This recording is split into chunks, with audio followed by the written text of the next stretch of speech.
জি আম্মু, ঈদের বাজার। হ্যাঁ আমি অবশ্যই বলবো, নাইলে আপনাদের এই নামি দামি ফ্যামিলির কি নাম থাকবে? কোনো সমস্যা নেই, আমি আমার আব্বুকে ফোন করে ইচ্ছা তোর বলবো কেন এত দেরি হচ্ছে।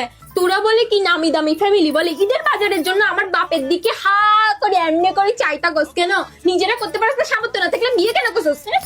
জি আম্মু, ঈদ তো তাই 2টা পার্সেল একটু এক্সট্রা আসছে, নেক্সট টাইম থেকে আর আসবে না, প্রমিস একদম। ওর আম্মু আমার একটা চেয়ে 2টা পার্সেল বেশি আসছে, সেটার জন্য চোখ ঢুকে গেছে, চোখ ঢুকে গেছে, আমি কি শপিং করতে পারবো না? পাবিহা কিসে রাগ কমছে?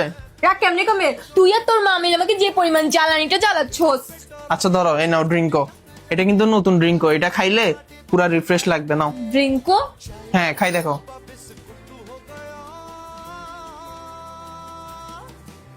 মিরাজ, এটা তো অনেক টেস্ট, আর নতুন প্যাকটা এত স্বাদ, ও মাই গড। আর এটার নাটা জেলি আর রিয়েল ফুড পাল্প, অ্যামেজিং।